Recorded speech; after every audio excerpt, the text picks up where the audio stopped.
On the waters of the southern Atlantic, all hell has broken loose. The SA Navy frigate SAS Spionkop is under attack. The operations room has picked up an enemy fighter jet on the horizon, and it's closing in fast. The decisions Captain Michael Boucher and his crew take in the next few minutes will determine whether they live to fight on or die on the high seas. Identified one times crippled.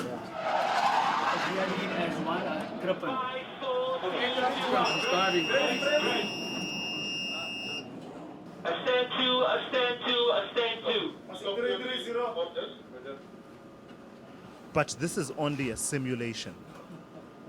I will give it to the Gripen boys. They did exceptionally well. They, as you saw, they came in at speeds of in excess of 400 knots at very, very low altitude. So they did make our detection a little bit more difficult than usual.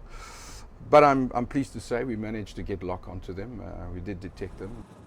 But if the battle was real, Boucher is pretty confident the SAS Spionkop would have held her own. She's really a general purpose frigate that has capabilities in many domains. She has got an anti-surface capability. Of course, she's got a defensive anti-submarine capability and defensive anti-air warfare capability. But she's much more than war fighting. She represents the nation and the country in diplomatic missions. Unlike the submarines, which are all about stealth, the frigates are massive, imposing warships. Think of this as the tank of the marine battlefield, with firepower to strike fear at the heart of any potential aggressor. In addition to surface-to-surface and surface-to-air missiles, the frigates pack 3 long-range guns. The 76mm cannon is the most impressive, with a firing range of up to 18 kilometers. The Valor-class frigates also come standard with a Lynx helicopter for air fire support. With an estimated price tag of at least 2.5 billion rand each, the 4 frigates purchased as part of the arms deal have been the subject of much scrutiny. Critics argue that they were unnecessary toys for boys, but the Navy insists that the deterrent value of these workhorses of the sea was worth every rand. Recently, that deterrent value has been realized in anti-piracy operations.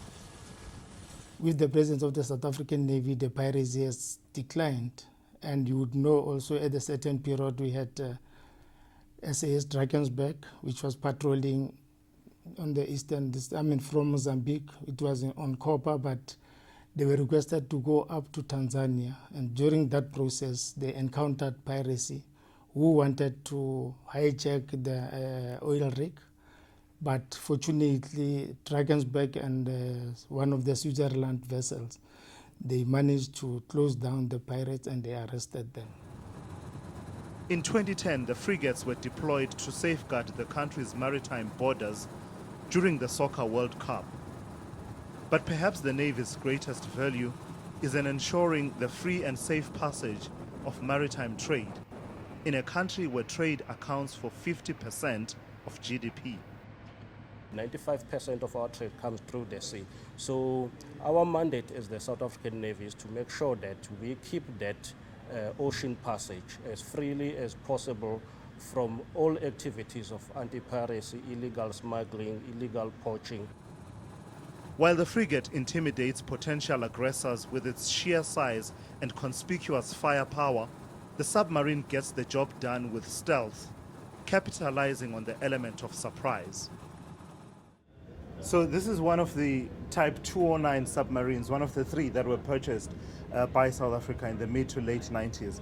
And obviously it's been a subject of much controversy and discussion whether we needed these weapons and this equipment. But you talk to the guys here, the guys in the Navy, they will tell you this submarine is the ultimate force multiplier.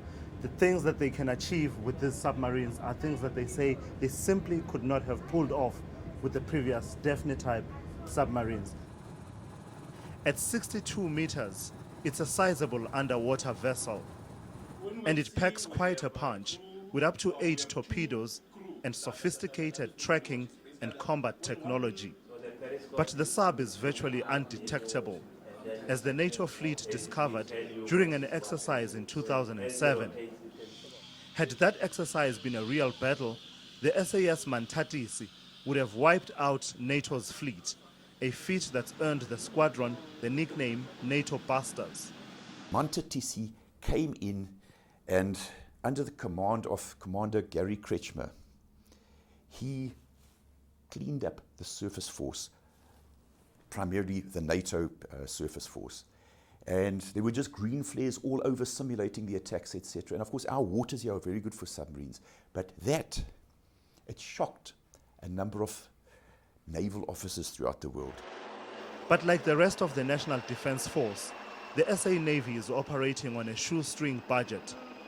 The 2014 Defense Review found the Navy is sometimes forced to reallocate maintenance and repair funds to sustain personnel costs.